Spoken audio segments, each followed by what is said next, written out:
दोस्तों हर हर महादेव, जय श्री राम। दोस्तों आपने कावड़ बहुत सारी देखी होगी, लेकिन ये देखिए प्रेमानंद गुरु जी की विशेष कावड़। ओम कृष्णाय वासुदेवाय हरि परमात्मने प्रणतः क्लेशनाशाय गोविंदाय नमो नमः। ये देखिए इसी मंत्र के साथ जो है भोला चल रहा है।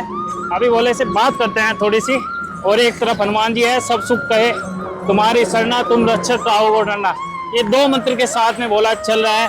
हरिद्वार से लेकर कहाँ तक जाएगा, भोले से बात करते हैं। अरे वाह वाह भोले, बहुत सुंदर कावड़ है।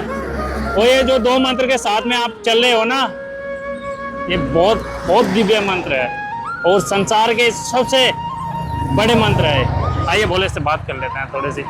इसीलिए ही चल रहे हैं। प्रेमानंद महाराज जी का स्वास्थ्य जो खराब चल रहा है ना, अच्छा, उसी के उपलक्ष्य में उठाइए हम ये। अच्छा, वो तो बोला। थोड़े से अपना नाम बता दीजिए, थोड़ा परिचय। मेरा नाम मनीष सिंह है जी। मैं गाजियाबाद का रहने वाला हूँ जी जी।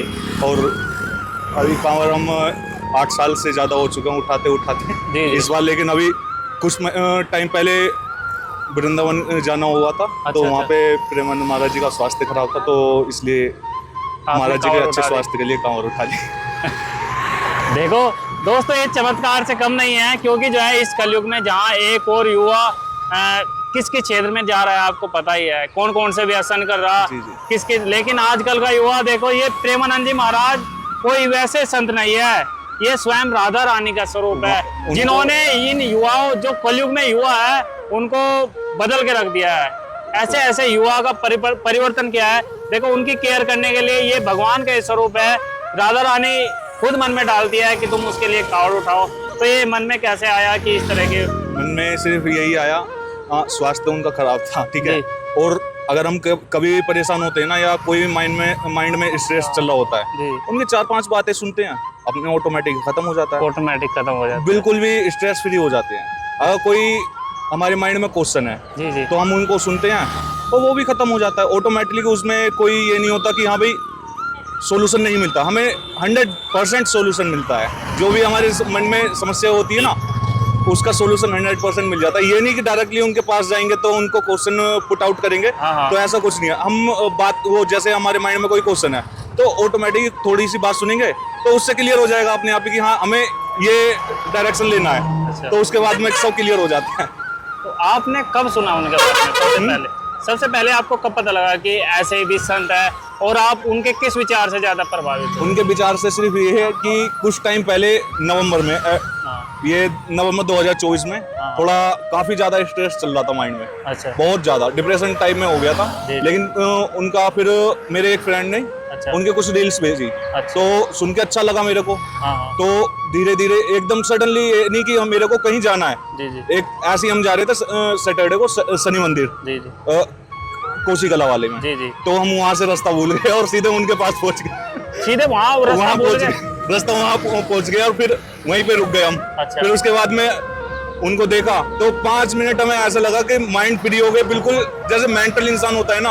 और उनको देखने के बाद दर्शन एकदम दिव्य दर्शन हुए थे उनके, बिल्कुल। हाँ, वहाँ फेस पे वो चमक जैसे किसी बहुत जब, हाँ देखो जब मैंने भी दर्शन किए थे ना, मैं भी आपका, जब मैंने फर्स्ट टाइम देखा था ना, पूरा फेस वो अलग था और वो अलग था, जैसे कि कोई दूसरा इंसान खड़ा है। एक बात सच बताना बिल्कुल एकदम।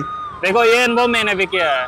दोस्तों एक अनुभव शेयर करते हैं भोले के साथ में, जो खुद मैंने भी किया है। जिस समय आपने प्रेमानंद महाराज जी को देखा, उस समय आपकी आंखों में आंसू आए थे? नहीं, मैं क्लियरली बताया कि 5 मिनट के लिए बिल्कुल पागल हो जाते हैं। आंसू तो क्या चीज है। हाँ वो तो कह रहा हूँ, क्योंकि ये एक ऐसी दिव्य चीज है ना, उनके बारे में यदि बात भी करने लगे ना तो मन में एकदम तरंगे उठने लगती है। उनको देखने का क्या जरूरत है, हम कोई 5 मिनट की भी वीडियो देखेंगे ना, ऑटोमेटिकली आपकी आंखों में आंसू आने के लिए तैयार रहेंगे, क्योंकि वो बातें उनकी एकदम माइंड फ्री रहती है और क्लियर।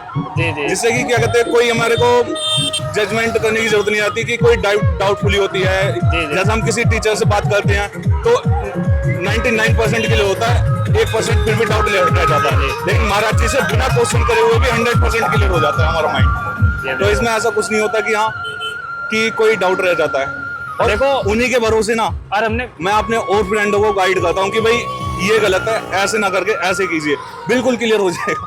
औरों को मैं लेके आ रहा हूँ उनके साथ में, उनसे जुड़वा रहा हूँ महाराज जी से। देखो सबसे बड़ा परिवर्तन युवाओं में क्या है, वो ब्रह्मचर्य की तरफ चल रहे हैं, ब्रह्मचर्य की ओर चल चुके हैं। ये सबसे बड़ा परिवर्तन देखने को मिला है। अभी मेरे कुछ दोस्त हैं थोड़ा वैसे ही अलग लेवल पे चल रहे थे, तो उनको मैंने अभी लेके गया था कुछ टाइम पहले, तो पहले से काफी चेंज देखा है उनमें भी मैंने। उनके घर वाले, ये नहीं कि उनके बोलने से, उनके घर वाले मेरे से बोलते हैं। अच्छा, तो आप कितनी बार जा चुके हैं वृंदावन? मेरे को 8 बार जा चुका हूँ, ये 9वीं बार है मेरी। अच्छा। पहले हमारे पिताजी जाते थे, उनके साथ 2-3 बार गया, फिर उनके स्वास्थ्य खराब हुआ, फिर मैं अकेला जाने लगा, फिर अब अकेला ही चल रहा हूँ।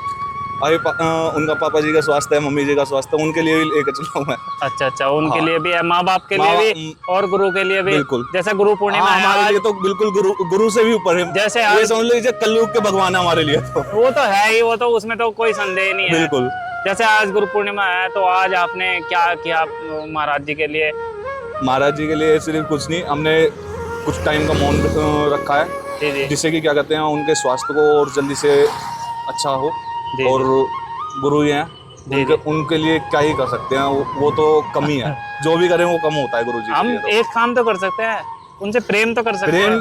प्रेम तो बहुत अपार है। हाँ, वो उसका कोई, ये हमारा अधिकार है, उसको कोई नहीं छीन सकता। हमारा एक ही अधिकार है उनसे प्रेम करने का, करते रहेंगे। वो तो देखो मना भी करेंगे, हमारा अधिकार है वो, तो हम उनसे सीधे कहेंगे ये आप हमारा अधिकार नहीं छीन सकते। ये नहीं छीन सकते। ठीक है, लव इज फर्स्ट साइड। हाँ बिल्कुल, कोई बात नहीं, लेकिन उनको पता है कि कौन अनुयायी कहाँ पे चल रहा है। बिल्कुल, क्योंकि साक्षात भगवान स्वयं ब्रह्मा, कुछ भी कहिए, राधा कहिए, कृष्ण कहिए, कुछ भी कहिए, उन्हीं का स्वरूप है। कलयुग में, इस कलयुग में अवतार लिया है हम जैसे युवाओं को सुधारने के लिए। देखिए क्या कहते हैं, ये हमारी बोली हुई बात नहीं है, ये सिर्फ वो देखा भी है और सुना भी है कि ये सिर्फ हिंदुओं में रुके नहीं है। इसमें मुसलमान भी है, पंजाबी भी है, हर तरह का इंसान उनसे जुड़ा हुआ है। चाहे सिख ईसाई, कोई सा भी धर्म का। लेकिन इनमें ये सबसे बड़ी बात है कि ये नहीं कहता कि मेरा हिंदू धर्म बड़ा है, मेरा मुसलमान धर्म बड़ा है। ना। जो जिस धर्म की बात जाएगा उस धर्म की बात बड़ी बताएंगे। सबसे बड़ी बात उसको उसी के धर्म की बात बताएंगे कि हाँ उस धर्म में जुड़ो, और उसके लिए अच्छा क्या कर सकते हैं वो बताएंगे। तो देखो ये भी कहते हैं, जैसे मैंने एक प्रवचन सुन रहा था, ये बोले अरे शंकर भगवान को आप चलो जल चढ़ा रहे, सब काम कर रहे, पूजा पाठ कर रहे, लेकिन माँ बाप को दुख दे रहे हो, तो आपकी पूजा बिल्कुल सफल नहीं होगी। वो प्रथम जो देते हैं माँ बाप ही हैं, प्रथम वरीयता माँ बाप को देते हैं। बिल्कुल, क्योंकि माँ बाप नहीं तो हमें यहाँ पे खड़ा करा है। अगर वो नहीं होंगे तो हम यहाँ तक कैसे पहुँचते? अगर माँ बाप ही नहीं होते तो यहाँ कहाँ तक पहुँचते हम? तो इसीलिए तो अच्छे संत है, इसीलिए उनकी महानता क्या है बस। हाँ ठीक है, बोले जी आपसे बात करके इतना अच्छा लगा, हमें ऐसा लगा कि साक्षात हमें अपने महाराज जी के दर्शन हो गए हो। ठीक है, बोले जी राधे राधे, हर हर महादेव, भोलेनाथ आपकी यात्रा सफल करे। और जो आपने मनोकामना मांगी है महाराज जी के स्वास्थ्य की, वो जरूर पूरी होगी। वो क्यों नहीं होगा? हाँ ठीक है, बोले संत है ऐसे, मैं अकेला नहीं हूँ। मैं उनके लिए स्पेशली मैं लेकर चला हूँ, और भी बोले हैं जो लेकर आ रहे हैं, बहुत आ रहे हैं।